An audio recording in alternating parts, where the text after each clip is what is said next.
Yeah. 1 year, India has been abuzz with hosting G20 events in almost every city and every town. And now the country is all set to host the G20 summit in New Delhi. Uh, and this is probably the best time for us to understand what G20 exactly is and what is India's presidency and what is it that we are expecting out of the G20 summit.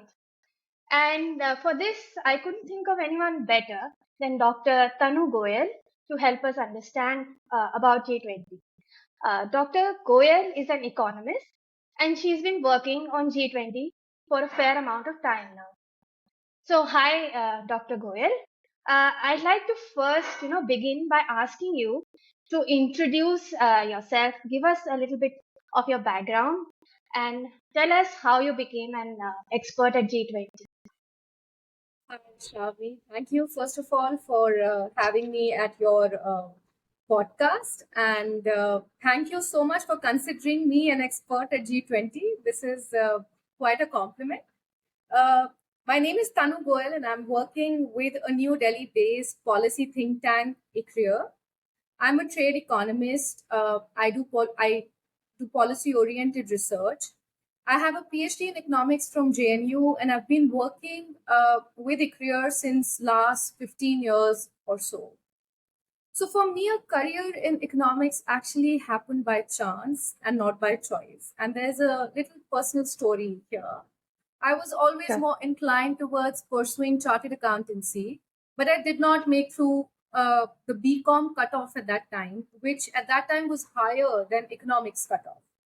Therefore, I ended up in a field which I considered as second best for myself, at least at that time. In hindsight, I'm glad that it happened that way. Later, while pursuing my master's at JNU as a student specializing in international economics, I would always question myself, what does one do after master's with specialization in world economy?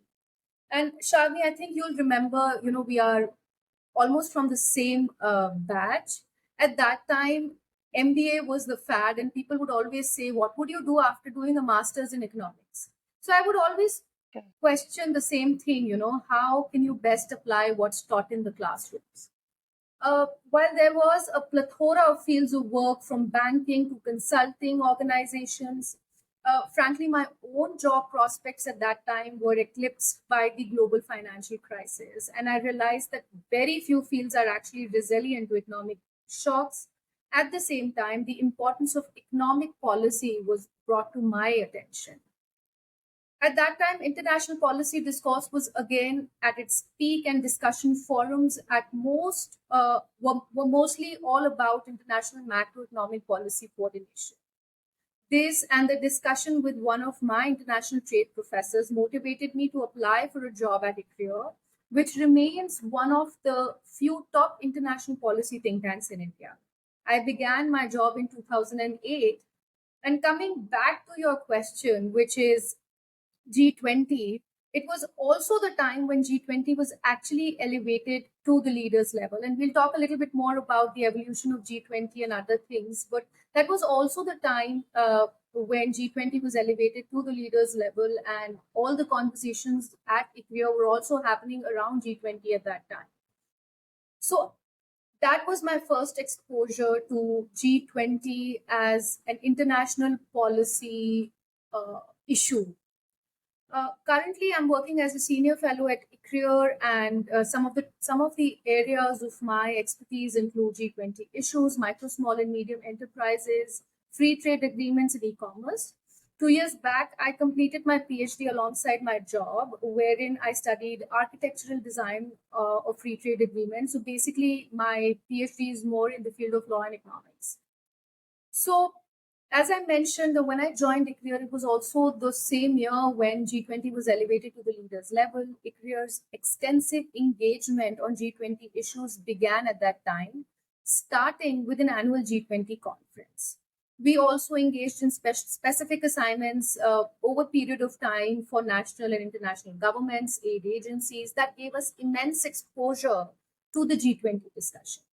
So that's when I started on my G20 exploration. And in fact, it's quite funny, but my first assignment was a G20 conference reporter. You remember there were these reporters that were assigned to write conference Yes. reports. So that's how I started my work on G20 issues started as that. And then later on, I did more intensive work on G20 issues. But the G20 Indian presidency is, for me, a climateric moment. And I mean, I'm just glad that I'm able to work on the issues now.